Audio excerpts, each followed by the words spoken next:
মা আসার সময় হলো। আর দুর্গাপুজোর প্রাক্কালে দশভূজাদের সম্মান জানাতে টুডে স্টোরির এক প্রয়াস, শারদ সম্পূর্ণা সম্মান 1432। এমন অনেক নারীরা রয়েছেন যারা ঘরে বাইরে একসঙ্গে দশভূজার মতো সবটা ব্যালেন্স করে চলেছেন, আর তারা সমাজে কিন্তু বিভিন্ন ক্ষেত্রে প্রতিষ্ঠিত। আজ তাদেরকে সম্মানিত করতে পেরে আমরা যেমন আনন্দিত, তাদের কেমন অভিজ্ঞতা হলো তাদের সঙ্গে কথা বলবো, তাদের কাজের বিষয়ে জানবো। চলুন কথা বলে নিই। আমি এখন কম্পিট করছি মেইনলি আর্টিফিশিয়ালি জুয়েলারির সাথে, বিকজ সোনার প্রাইস এত হাই, অ্যাবসলিউটলি সোনা কেনা ইম্পসিবল, মিডিওকারদের জন্য তো ইম্পসিবল। তো in order to overcome that, what we did is আমরা গোল্ড কোটেড জুয়েলারি বার করেছি, যে জুয়েলারিটা রিসেল ভ্যালু থাকবে। So anything and everything you purchase from us will have a resale value of 50%, এবং all over India plus international ক্লায়েন্টসদের কাছেও সেটা পৌঁছচ্ছে। সো গোল্ডের যা যা ভ্যালুয়েশন সব পাবেন, জাস্ট প্রাইস রেঞ্জটা কম। So a new section for Kolkata. এই অ্যাওয়ার্ডের জন্য কতটা এক্সাইটেড, কেমন লাগছে? Pretty excited. অ্যাওয়ার্ড কে না ভালোবাসে, সম্মান কে না ভালোবাসে। So absolutely excited and looking forward. Professionally আমি আগে একজন স্কুল টিচার ছিলাম, সেখানে শারীরিক অসুস্থতার কারণে বেশ কয়েক মাস আমাকে বাড়িতে থাকতে হয়। তো আমি আমার হাজবেন্ডের ইচ্ছেতে বা ওনার সাপোর্টে আমি অ্যাবাকাস বিজনেস স্টার্ট করি। সেখানে যখন কিছু মেয়ে আমাকে জয়েন করে, সেটা আমার ভালো লাগার জায়গায় পৌঁছে যায়। আর নাচটা আমার ছোটবেলার থেকে আরেকটা জীবন বলতে পারেন। নাচ ছাড়া আমি কিছু ভাবতেই পারি না। আমার বাবা আমাকে গানও শিখিয়েছিলেন, কিন্তু সেটা মোটামুটি ওই প্রথাগতভাবেই বন্ধ হয়ে গেছে। কিন্তু নাচটা আমি ভালোবাসি, তাই দুটোই আমার কাছে খুব ভালোবাসার জায়গা, সেজন্য ব্যালেন্স করতে কোনো প্রবলেম হয় না। এই অ্যাওয়ার্ড পেয়ে কেমন লাগছে? অবশ্যই শারদ সম্মান পাওয়া ভীষণ সম্মানের। সেই জায়গায় টুডে স্টোরির মতো প্ল্যাটফর্মে পাওয়া আমার কাছে গর্বের। আমি রূপম দাকে ধন্যবাদ জানাতে চাই, উনি যদি না থাকতেন এই প্ল্যাটফর্মে আমি আসতে পারতাম না। সামনেই পুজো, আর পুজো মানে কিন্তু ফ্যাশন, তো কিভাবে ব্যালেন্স করছেন আর কত বছর হলো? শুরুটা হয়েছিল 2015-তে। 20 বন্ধ করতে বাধ্য হয়েছিলাম, কারণ তখন আমাদের লাইন অফ বিজনেসটা ভীষণ ড্রিপ ডাউন করেছিল। 21-22 দেখার পরে আস্তে আস্তে আবার 23-এ খোলা, এভাবেই চলছে। আর কেমন লাগছে অ্যাওয়ার্ড পেয়ে? ভীষণ ভালো লাগছে। এটা ঠিক টার্ম দিয়ে বা ওয়ার্ড দিয়ে আমি এক্সপ্লেন করতে পারবো না। অ্যাওয়ার্ড পেয়ে কার না ভালো লাগে, সেরকম তো ভীষণ ভালো লাগছে। টুডে স্টোরির পক্ষ থেকে যখন পাচ্ছি তখন তো ভালো লাগাটা দ্বিগুণ হয়ে যায়, কারণ টুডে স্টোরির সাথে আমার সম্পর্ক আত্মার মতো, এবং টুডে স্টোরির সাথে যারা জড়িত রয়েছে তারা আমার ভীষণ প্রিয়, ভীষণ স্নেহের। আর তারা যে কাজগুলো করে যাচ্ছেন সত্যি প্রশংসনীয়। একদিকে ঘর, একদিকে বাইরে, এই যে দশভূজা, মেয়েরা কিন্তু সত্যি দশভূজা, কিভাবে ব্যালেন্স করো? এই যে তুমি তো বলে দিলে মেয়েরা দশভূজা, তো ব্যালেন্স তো করতেই হবে। মেয়েরা ব্যালেন্স না করলে তো হবে না। না জীবনে, যেমন আমি নিজে একজন চাকরিজীবী, তো সেদিক থেকে আমাকে দেখতেই হয় যে আমার বাহিরটা পরিষ্কার এবং ঘরটাও পরিষ্কার, দুদিকটাকে আমাকে মানিয়ে চলতে হবে, কারণ দুটোই তো আমার পৃথিবী। সম্মান পেতে তো অসাধারণ লাগে, তবে দায়িত্বটা বেড়ে যায় অবশ্যই। যে যে কাজ নিয়ে আমরা আমাদের এতদিন ধরে যে চর্চা করছি, আমি যেমন একজন বাচিক শিল্পী, তো আবৃত্তি নিয়েই আমি এতদিন ধরে চলে আসছি, তো সেইটাই আরও নতুন নতুন নতুন নতুন পারফরমেন্স দর্শকদের উপহার দেবো। আশা করছি আপনাদের ভালো লাগবে। আপনি যে কাজটা করেন এটা সম্পর্কে একটু জানেন? এটা অ্যাকচুয়ালি আমাদের জেনারেশনে, আমি 5th বা 6th জেনারেশন, তার কোনো হিসেব নেই। এটা আমরা বাই বার্থ যে কোনো একজন ইন ওয়ান জেনারেশন এই গিফটটা পায়, আমাদের আরাধ্যা মা কালী, মা অভয় শঙ্করী। তো এই জিনিসটা ছোটোবেলা থেকে ছিল, যদিও আমার নিজের একটা বুটিক আছে। আমি এই জিনিসটা থেকে পালাতে চেষ্টা করেছিলাম যে আমি এই ফিল্ডে যাব না, বাট আমার বাবা, যিনি আমার আগে পেয়েছিলেন, উনি বলেছিলেন তোমাকে সেদিন থেকে শুরু করতে হবে যেদিন থেকে আমি এই পৃথিবীতে থাকবো না। তো যবে থেকে বাপি নেই, আমি ছোটোবেলা থেকে প্রেডিকশন করে দিতাম, মানে আমি স্পিরিট দেখতে পাই, মেনলি আমি স্পিরিট নিয়ে কাজ করি। তো ভাবতাম খামখেয়ালি, বাচ্চা বয়সের খামখেয়ালি। কিন্তু বাপি যেরম যেরম বললো যে বয়স হলো, আর বুঝতে পারলাম যে না, আমাকে এটা নিয়ে এগোতে হবে। আত্মা কি সত্যিই আছে? অবশ্যই আছে, অবশ্যই আছে। এবং অবিনশ্বর আত্মা যেরকম আমরা শুনেছি, হয়তো ওরমভাবে আমাদের কাছে ওরম সেজে গুজে সাদা কাপড় পরে আসে না, কিন্তু উনি কিন্তু আত্মা একটা ফিজিক ফর্মে এসে। মৃত্যুর পর কি আত্মাটা আরেকজনের দেহে ঢুকে যায়?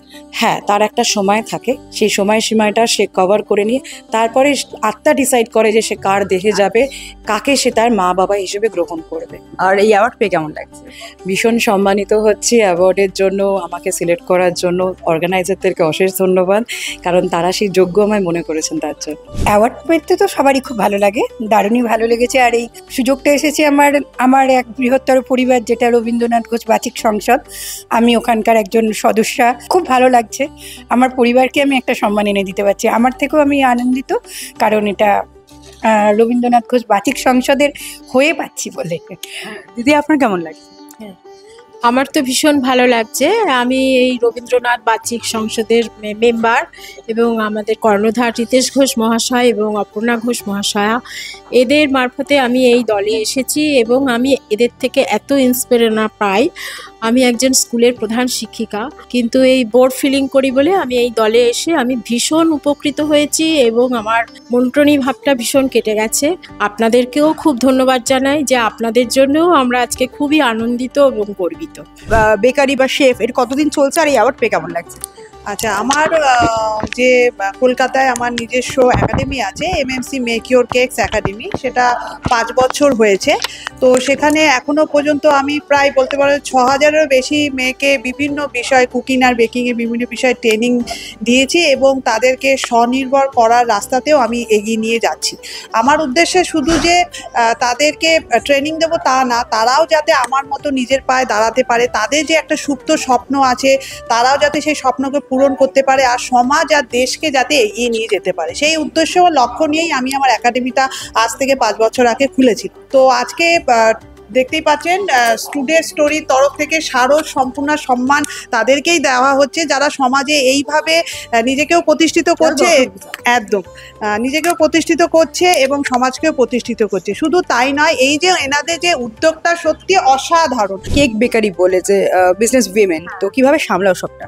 এটা আমি প্রায় ধরো আজকে 6 বছর ধরে করোনার টাইমের আগের থেকে 1 বছর আগের থেকে প্রায় শুরু করেছি। আর ওই টাইমটাতে আমার বিজনেসটা বলতে পারো খুব ভালো চলেছিল। করোনার টাইমে সবাই ঘরবন্দি ছিল, হোমমেড মানে বুঝতেই পারছো। আমার কাছ থেকে অনেক বাচ্চারা আছে, মানে বাচ্চাদের মায়েরা আমাকে খুব প্রেফার করে, আমাকে এটা বানিয়ে দিবি, একদিন আগে বললে আমি দিদিদেরকে বানিয়ে দিই। মানে আমার কাছ থেকে আমি এইটুকু বলতে পারি কনফিডেন্টলি যে আমার কাছ থেকে একবার নিলে আর সেকেন্ড টাইম সে দোকানে যাবে না বা খেয়ে বলবে না যে আমি একজন হোমমেড বেকারির থেকে কেকটা নিয়েছি বা মিয়ামোরের মতো হয়নি। এই শারদ সম্পূর্ণ সম্মান পেয়ে কেমন লাগছে?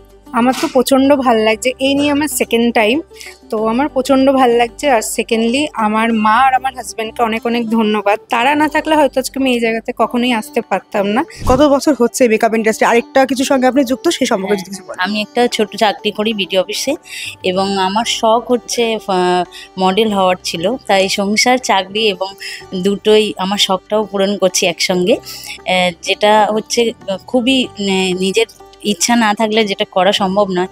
এবং আমি দুটো বাচ্চার মা, তার মধ্যে আমি একজন স্পেশাল চাইল্ডের মা। কেন বলবো স্পেশাল? ও কথা বলতে পারে না, ঠিক আছে, ওকে আলাদাভাবে গাইড করে ওকে আমি নর্মাল স্কুলে পড়াচ্ছি এবং ও ক্লাস 9-এ পড়ে এখন। তারপরে আমার আরেকটা ছোট বাচ্চা যে ক্লাস 1-এ 2-তে পড়ে সবে। এবং আমি আমার শখ যেটা মডেলিং, ফটোশ্যুট, সেটা করছি, প্লাস জব করছি, প্লাস সংসার করছি। তাই সবটাই একা হাতে মা দুর্গার মতো সামলাচ্ছি এবং নিজেকে কখনোই মনে হয়নি যে পারবো না। নিজে পারবো যদি মনে করি সবটাই পারবো।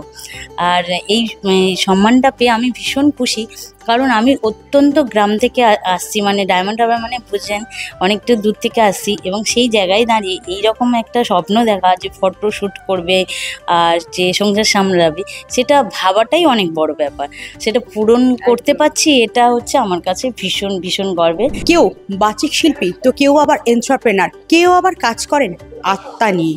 সমাজের প্রতিষ্ঠিত নারী যাদের আমরা সম্মানিত করলাম, তাদের অভিজ্ঞতার কথা আমরা শুনলাম। এভাবেই তারা দুদিক ব্যালেন্স করে চলুক। সামনেই পুজো, অনেক অনেক শুভেচ্ছা রইল। ক্যামেরায় শুভায়নের সঙ্গে আমি পল্লবী, টুডে স্টোরি, কলকাতা।